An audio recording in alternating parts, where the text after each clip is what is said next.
Ini adalah sebuah buku. Tahukah kamu berapa panjang buku ini? Untuk mengetahui panjang buku ini, maka kita perlu mengukurnya. Nah, salah satu cara mengukurnya adalah dengan jengkal kita. Mari kita ukur. Ternyata panjang buku ini adalah 2 jengkal. Panjang buku ini dapat kita ukur. Maka, panjang merupakan sebuah besaran fisika. Semua gejala alam yang dapat diukur dan dinyatakan ke dalam angka disebut besaran fisika. Apakah suara yang merdu, pemandangan yang indah, dan air yang jernih termasuk besaran fisika? Tentu tidak, karena merdu, indah, dan jernih tidak bisa diukur maupun dinyatakan dengan angka, sehingga tidak bisa kita sebut sebagai besaran fisika. Panjang, waktu, dan volume adalah contoh dari besaran fisika. Sekarang, mari kita coba mengukur buku ini dengan pensil. Ternyata, panjang buku ini adalah 3 pensil. Nah, jengkal dan pensil yang kita gunakan untuk mengukur buku ini disebut satuan. Sekarang, kita akan mencoba mengukur lagi dengan mistar atau penggaris ini. Ternyata hasilnya adalah 24 cm. Sama seperti jengkal dan pensil, sentimeter juga merupakan sebuah satuan. Jadi, sebuah besaran yang terukur haruslah diikuti oleh sebuah satuan. Contohnya 125 cm. 125 merupakan nilai dari besaran yang terukur, sedangkan sentimeter adalah satuan yang mengikutinya. Nah, inilah yang disebut besaran dan satuan. Besaran fisika terbagi 2, yaitu besaran pokok dan besaran turunan. Panjang yang kita ukur dari buku ini adalah termasuk besaran pokok. Waktu, massa, dan suhu merupakan contoh lain dari besaran pokok. Apa itu besaran pokok? Besaran pokok adalah besaran yang sudah didefinisikan terlebih dahulu dan tidak bisa diturunkan dari besaran lain.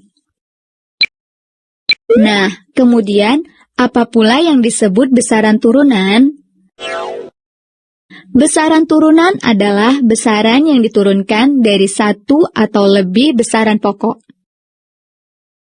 Luas dan kecepatan adalah contoh dari besaran turunan. Mengapa luas disebut besaran turunan?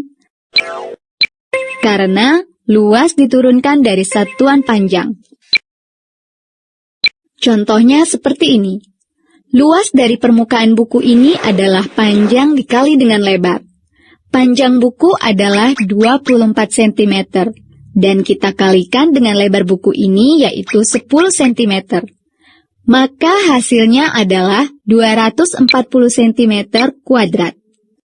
Nah, berarti luas buku ini adalah 240 petak dengan satu petaknya sama dengan 1 cm kuadrat.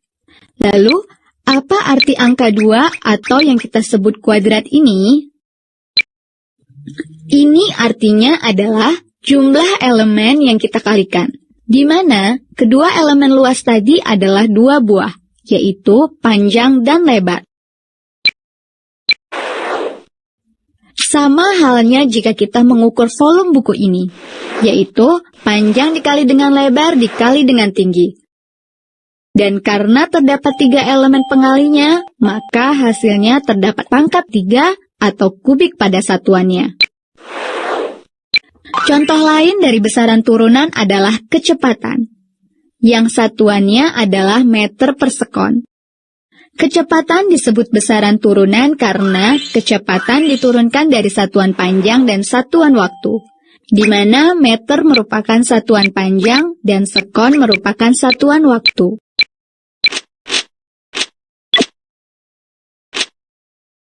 Sekitar 2000 tahun yang lalu, bangsa Mesir kuno telah menggunakan satuan dalam pengukuran mereka, salah satunya yaitu kubit.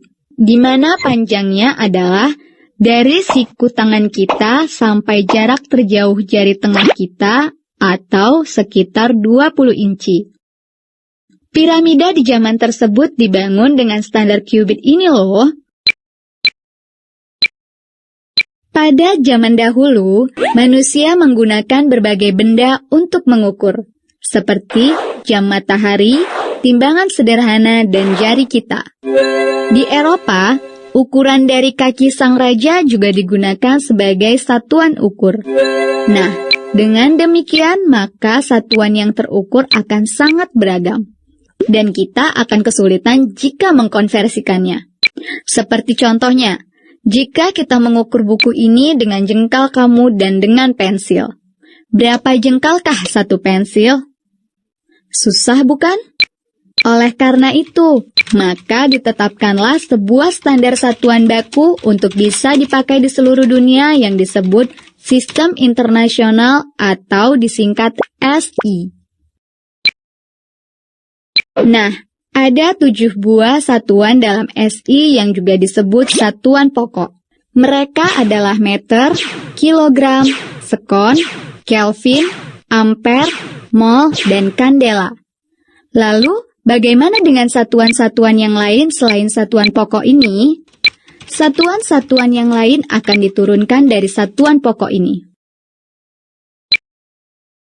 Di antara 7 satuan dalam SI, ada 3 satuan pokok yang dikenal dengan istilah MKS, di mana MKS adalah terdiri dari meter, kilogram, dan sekon. Selain sistem MKS, sistem yang lain adalah CGS, yang juga merupakan 3 satuan pokok yang sama, hanya berbeda pada satuannya, yaitu sentimeter, gram, dan sekon.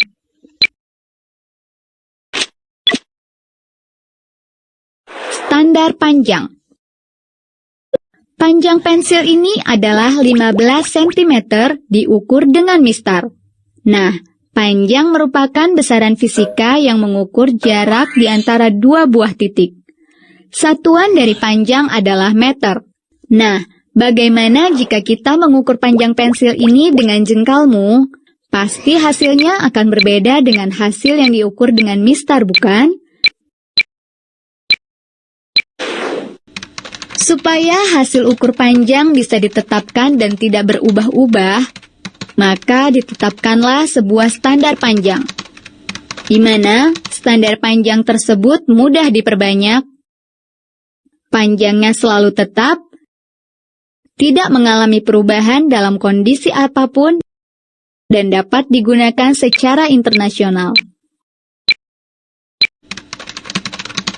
Standar panjang internasional yang pertama sekali dibuat adalah sebuah batang yang terbuat dari campuran platina iridium yang disebut meter standar. Meter standar ini disimpan di International Bureau of Weight and Measure di Paris. Sehingga, jika diukur dari kutub utara sampai ke garis khatulistiwa melewati Paris, jaraknya adalah 10 juta meter. Jauh juga ya? Karena meter standar tidak memadai lagi untuk ilmu pengetahuan dan teknologi modern, maka pada tahun 1960, standar satuan panjang diubah kembali pada konferensi umum mengenai berat dan ukuran. 1 meter didefinisikan sebagai 1.650.763,73 kali panjang gelombang sinar jingga yang dipancarkan oleh atom kripton 86 pada ruang hampa. Akhirnya, pada tahun 1983, definisi 1 meter kembali disempurnakan. 1 meter sama dengan jarak yang ditempuh cahaya dalam ruang hampa selama 1/299.792.458 sekon. Dan standar inilah yang dipakai hingga sekarang. Sekitar bulan Juli tahun 2007, Sebuah penelitian di Brazil mengklaim bahwa Sungai Amazon yang selama ini dikenal sebagai sungai terpanjang kedua setelah Sungai Nil di Mesir, sekarang merupakan sungai terpanjang di dunia. Setelah ditemukannya pangkal baru dari Sungai Amazon di daerah Peru. Sehingga, rekor sungai terpanjang di dunia adalah Amazon, sekitar 6.800 km, dan disusul Nil sekitar 6.695 km. Standar massa. Berat badan saya 40 kg. Tahukah kamu, sebenarnya 40 kg adalah merupakan massa kita, bukanlah berat. Tapi, kita lebih terbiasa menyebutnya berat daripada massa. Lalu, apa bedanya? Massa adalah jumlah materi yang terkandung oleh suatu benda, sedangkan berat adalah gaya tarik atau disebut gaya gravitasi yang dialami suatu benda yang mempunyai massa. Satuan yang digunakan massa adalah kilogram, sedangkan satuan yang digunakan untuk berat adalah newton. Di bumi, gaya gravitasi yang bekerja untuk 1 kilogram benda adalah 9,8 newton. Sedangkan di bulan, gaya yang bekerja untuk 1 kilogram benda hanya 1,6 newton. Jika di bumi kamu mempunyai massa 50 kilogram, maka beratmu adalah 50 dikali dengan 9,8, sama dengan 490 newton. Nah, sekarang mari kita ukur di bulan.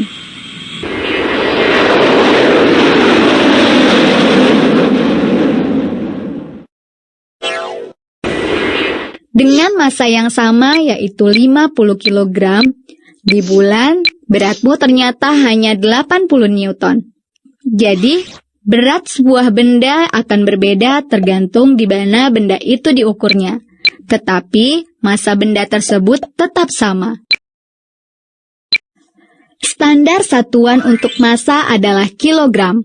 Oleh karena satuan berat yang beragam, maka dibuatlah sebuah standar baku untuk massa. Standar internasional untuk massa adalah sebuah silinder platina iridium yang disebut kilogram standar.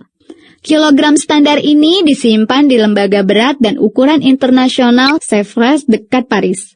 Berdasarkan perjanjian internasional, kilogram standar ini ditetapkan memiliki massa 1 kilogram. Dengan meniru kilogram standar, dibuatlah standar sekunder. Nah, standar sekunder inilah yang kemudian disebarkan ke badan-badan metrologi berbagai negara di seluruh dunia. Standar waktu. Konsep waktu berkaitan dengan konsep kegiatan kita sehari-hari. Mulai dari seberapa cepat makhluk hidup tumbuh, sampai dengan selang waktu siang dan malam. Waktu adalah selang di antara dua kejadian atau peristiwa. Contoh, waktu siang adalah waktu matahari terbit sampai tenggelam. Satuan waktu dalam SI dinyatakan dengan detik atau sekon. Dan satuan waktu lainnya yang sering digunakan dalam keseharian adalah menit, jam, dan hari. Di mana 1 menit sama dengan 60 sekon. 1 jam sama dengan 60 menit.